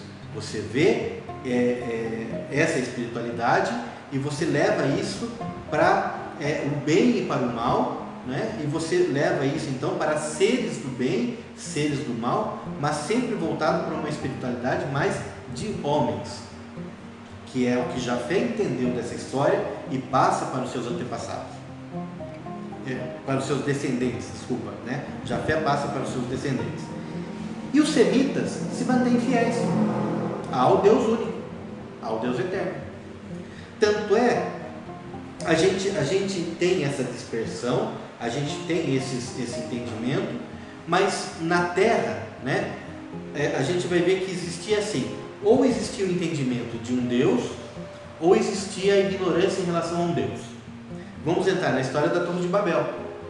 Então, fala-se das descendências de Sem, Cão, Jafé e tal, e na descendência de Cão, nós temos ali os nomes que nos são dados, né? Chega num momento que nós vemos a história de Nimrod. E Nimrod, fala que ele era um bravo, um grande guerreiro. Aí nós já temos ele numa condição de ser um homem temido, e a história dele ser temida sobre a face da terra. Ele era um homem que se colocou na posição de um líder, ali na região chamada Babel, né? Ele se coloca como um líder, e ele se coloca de uma forma tão engrandecida que ele une as pessoas para construir uma torre na qual ele pudesse chegar até o céu e afrontar ao Senhor. Então, nada poderia detê-lo. Quando ele chegasse onde o Senhor está, que é no céu, ele imaginando que o Senhor estava aqui no céu, ele iria afrontar ao Senhor e ser como um Deus. Por trás da história de Nimrod, né, dentro da tradição judaica, fala-se a respeito da sua mãe, Semiramis. Semiramis, mãe de Nimrod, ela o amava. E eles tinham um relacionamento incestuoso, relacionamento conjugal, matrimonial, né, entre Semiramis e seu filho, algo proibido por Deus. E ali eles eram amantes. Desse relacionamento nasce Tamuz, um filho. E num determinado momento, Nimrod era esse bravo guerreiro, esse bravo homem que constrói essa torre, né? Mas depois da história que a gente vai falar, da Torre de Babel, continua o final da história de Nimrod. O que acontece? Nimrod, ele foi essa pessoa impetuosa que fez isso, mas chega um momento que ele morre. E quando ele morre, Semiramis sente falta do seu amante. E ela passa, e ela diz o seguinte: o espírito de Nimrod se apossou de Tamuz. E Tamuz agora é Nimrod. Nimrod é como se Nimrod estivesse agora habitando dentro de Tamuz. E ela passa a ter relações com Tamuz, o seu outro filho, filho desse relacionamento. Só que eles passam a comemorar anualmente uma data específica de Nimrod, o aniversário, o renascimento de Nimrod, embaixo de uma grande árvore, levando presentes para Nimrod, né? Daí a gente tira um princípio, talvez, do início daquilo que viria a ser uma árvore de Natal. Bom, acontece que, se você for imaginar, as festas só podiam acontecer embaixo de árvore. Onde é que as festas vão acontecer, né? Então, por mais que você tivesse tendas, sempre alguma coisa era embaixo de uma árvore, e sempre se festejava debaixo de uma árvore. Isso era tradição, isso era normal. Isso, com o tempo, né? Quando hoje, nos dias de hoje, se adota uma árvore no Natal para se colocar presentes, se traz isso de uma tradição antiga. Mas não significa que isso venha da história específica de Nimrod, né? Mas a história de Nimrod, Semiramis e Tamuz é a primeira menção na história onde se fala sobre festas embaixo de uma árvore com presentes, tá? Então, porque tudo tem um início, tudo tem um porquê. Ok.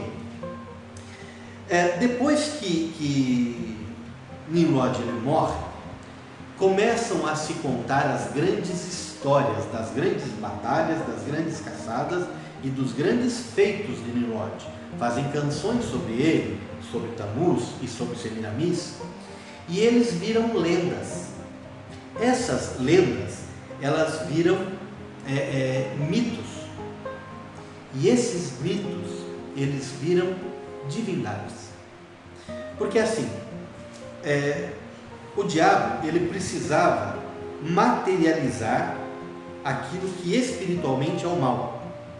E em materializando, ele se aproximaria mais do homem, né? Havia um espírito no ar, um espírito de rebeldia, um espírito de rebelião, um espírito de confusão, né? Mas se o diabo conseguisse materializar isso, então ele conseguiria muito mais, um êxito muito maior. Então o diabo, ele começa a desenvolver aquilo que seriam as divindades do paganismo. E de onde é que surge isso? De onde é que surgem os deuses Baal? Onde é que surge Ishtar, a rainha dos céus? De onde é que surge todo esse povo, essas divindades? Surgem exatamente da oportunidade do diabo, e ele ter trabalhado nisso, de lendas virarem mitos e mitos virarem heróis virarem lendas, lendas virarem mitos, né? E mitos virarem deuses. E esses, com o passar dos séculos, e esses deuses andaram sobre a terra, existiram. Então aquilo gera uma credibilidade em relação a esses deuses. Tanto é que isso vai passar a ser algo real para aqueles que acreditam, né, nessas coisas, que foram levados por Satanás a acreditar nesses deuses, de tal forma que você pega um faraó egípcio, esse faraó é um deus na terra, e quando ele morre, ele passa a ser adorado como um deus. Então, assim surgiram os deuses sobre a face da terra, porque só existia um Deus, ou existia Deus ou a ignorância em relação a ele. Mas como é que surgem então os deuses do paganismo? Os deuses sobre a face da terra? Exatamente disso, dos heróis, dos mitos, das lendas e das divindades que eles se tornam através das canções e das histórias que vão se contar. E o diabo consegue com isso criar uma força em relação aos deuses do paganismo. Qual é a forma desses deuses? Aí cada povo, com o seu entendimento, com as histórias que foram contadas, adaptaram as formas desses deuses. E aí nós temos esses deuses antropomórficos, esses deuses animais, né? Ou esses deuses somente seres espirituais, e nós temos isso surgindo sobre a face da terra. Porque o livro de Gênesis é livro dos princípios, e todas as coisas tiveram princípios. Todas as coisas surgiram, né? E estão até hoje aí. Quando você pega a história de Semiramis, quando a gente vê num determinado momento lá em Jeremias, ele falando que o povo estava adorando a rainha dos céus. Essa rainha dos céus é exatamente a figura de Semiramis, que virou Ishtar. Ishtar era a esposa de Baal na antiguidade. Aí, num tempo mais recente, ela passa a ser vista como rainha dos céus. Hoje existe a rainha dos céus, né? Aqui no Brasil se tem a rainha dos céus, se tem aquilo que é a potestade demoníaca sobre esta nação, que é uma divindade feminina nos céus, né? Que não tem nada a ver com Maria, nossa irmã, né? Mas eles usam Maria para dizer que essa potestade, mas não é. Vem desde a rainha dos céus, vem desde a história de Semiramis, lá no início. Então tudo teve o seu início, tá? E tudo tem as suas histórias, os seus começos e a forma como aconteceram. No meio dessa história de Nimrod, só para finalizar Nimrod, tá? Nós não vamos falar sobre isso, nós já mencionamos em outro momento também, mas existe uma matéria que a gente vai estudar num determinado momento que chama angelologia, que estuda anjos. Dentro dela existe demonologia, que estuda demônios.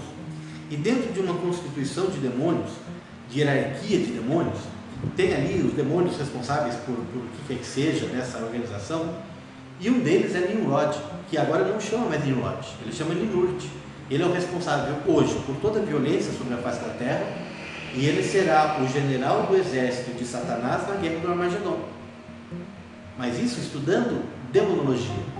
E eu vou falar para vocês, eu não tenho interesse nenhum em estudar demonologia, né? É só uma questão de curiosidade, né? E ali tem os estudos, mas para mim isso também não acrescenta nada. O que acontece é que existe então todo um plano de Satanás em relação a tudo isso, né? Mas voltamos especificamente então à história da Torre de Babel. Vimos ali na história da Torre de Babel que Nimrod ele quer afrontar ao Senhor, e é muito legal a forma como o texto traz, a forma como isso acaba, tá? Então, quando nós estamos aqui no capítulo 11, tá?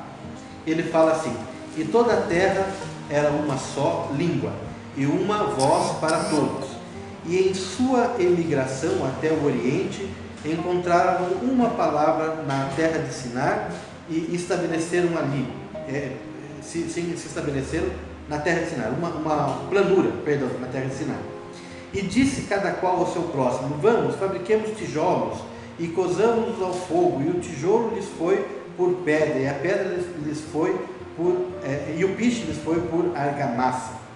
E disseram: vamos, construamos uma cidade e uma torre com uma representação dos céus e façamos-nos um nome para que não sejamos espalhados pela face de toda a terra.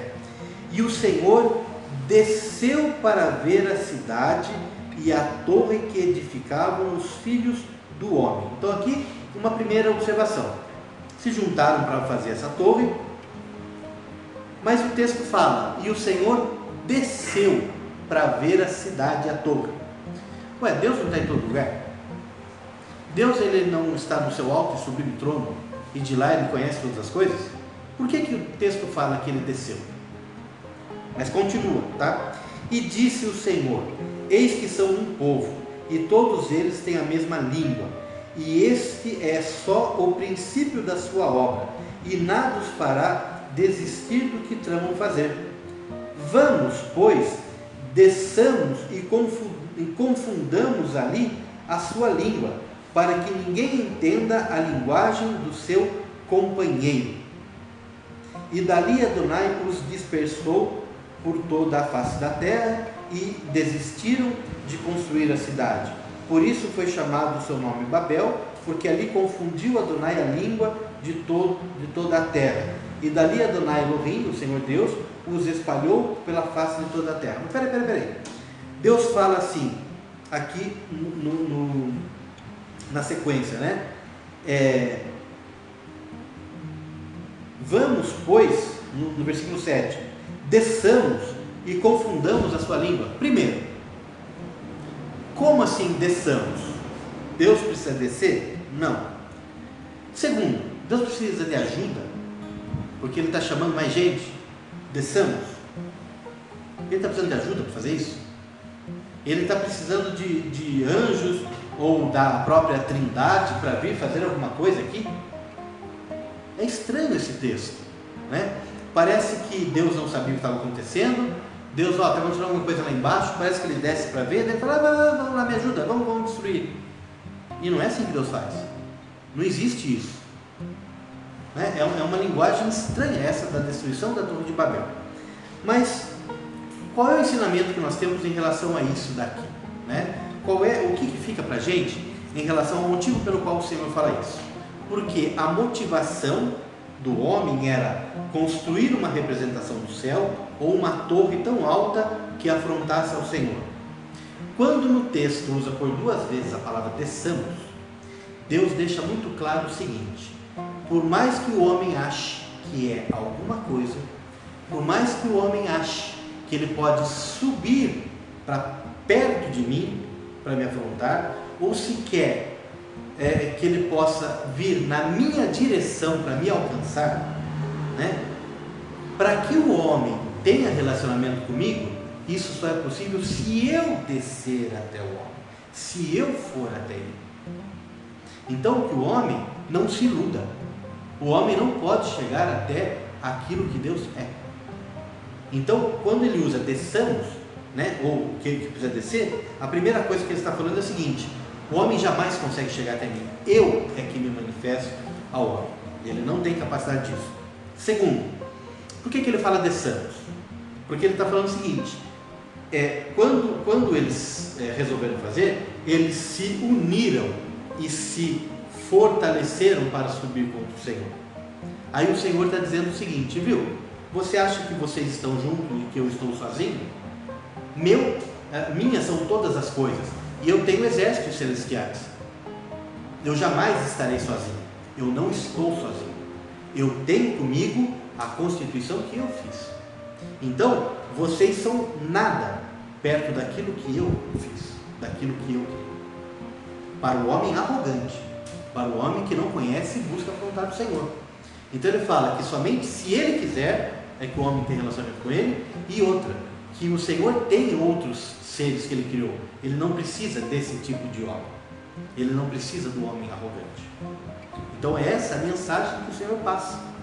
E porque existem inclusive interpretações, dependendo da tradição, que ele está falando o seguinte: ele está convocando os seus arcanjos para virem guerrear com ele. Viu? Com o sopro da sua boca ele destruirá. No último dia, um único anjo irá reunir todos os demônios e amarrá-los. Não precisa nada disso. Mas tudo isso seria demais para o entendimento do homem, principalmente naquela época. Então, qual é a linguagem naquela época que eles estavam usando, que eles entendiam e que o Senhor poderia falar para responder para eles? Era essa: desçamos, confundamos e vamos destruir. Essa linguagem o homem daquela época entendeu, porque essa história foi contada naquela época. Moisés aprendeu porque ela era uma história que se contava, e Moisés escreveu para deixar registrado para as gerações da nação de Israel estabelecida. Então, isso tudo foi algo que foi deixado ali, registrado numa linguagem de época. Para nós hoje, isso não faz o menor sentido, a não ser essa revelação que nós temos do porquê que se fala desse jeito, né? Porque senão a gente vai começar a imaginar aqui a questão que acontece nos filmes, que se colocam Deus e o diabo com o mesmo poder, com seus exércitos, lutando entre eles. E isso nunca existiu e nunca vai existir.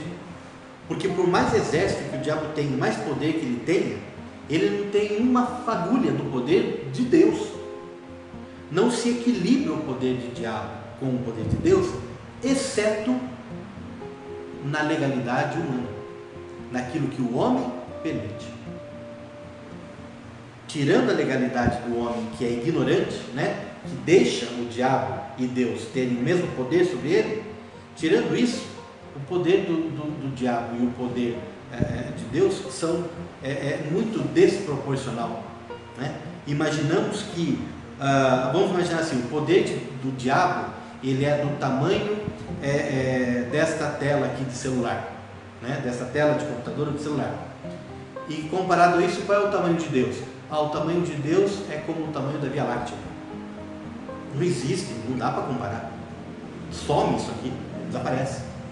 Não tem como, tá? Então, o poder de Deus é infinitamente maior que o poder do diabo. Ele só está aqui, como nós falamos na live passada e explicamos lá nos vídeos, por um propósito de se fazer justiça eterna. Por isso que o diabo ainda está aí. E nós estamos participando de tudo isso naquilo que nos compete, a misericórdia eterna, né? Falamos sobre isso na live passada e falamos isso nos vídeos. Muito bem, só para finalizar aqui, finalizar a aula de hoje, nós temos o seguinte: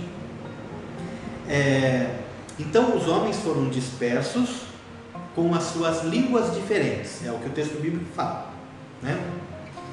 Mas conforme a gente vá para as regiões da terra, nós vemos homens que são mais claros, homens que são mais baixos, homens que são mais fortes, homens que são negros, homens que são vermelhos, né? E nós vemos diferença na pele, nós vemos diferença na cultura, nós vemos diferença nos costumes. Então nós temos as etnias. E como é que as etnias se formaram então? Bom, dependendo do local da terra onde você tenha mais espaço ou menos espaço, o corpo humano também tem a sua adaptabilidade. Tem menos espaço, tem muita gente, o corpo humano ele é um pouco menor naquela região. Aí nós temos um tipo de alimentação nessa região. Essa alimentação unindo-se à incidência solar, né? Aquilo que é o clima. Você tem uma cor de pele diferente, mais escura, mais clara. E isso vai formando as raças, dependente, de repente, se mora em floresta e se caça. Então você tem o cabelo de uma forma diferente, você tem a estrutura do corpo e a cor do corpo de uma forma diferente. Se alimenta muito mais, por exemplo, de peixe. Tudo isso, todas essas coisas ajudam na formação étnica, na formação de raça, que está espalhada pela face da terra. Mas todos são o mesmo homem criado por Deus. Todos, sem exceção. Independente de tamanho, de língua, de cor de pele, de costume, independente do que quer que seja. Todos são descendentes de um único homem, Adão. E todos são passivos de serem justificados pelo único Senhor que se fez homem, Jesus Cristo, o nosso Senhor. Então existe uma única descendência humana sobre a face da terra, embora haja diferenças entre pessoas de locais diferentes. Ok? Isso são etnias, né, com seus tamanhos, suas línguas, suas cores e seus costumes. Ok? Mas todos são a mesma espécie humana. Bom, finalizamos aqui, chegando agora na história de Abrão. Então, a partir da semana que vem, nós vamos entrar especificamente na história patriarcal, na história daquilo que é o povo escolhido por Deus sendo formado mesmo. Tá ok?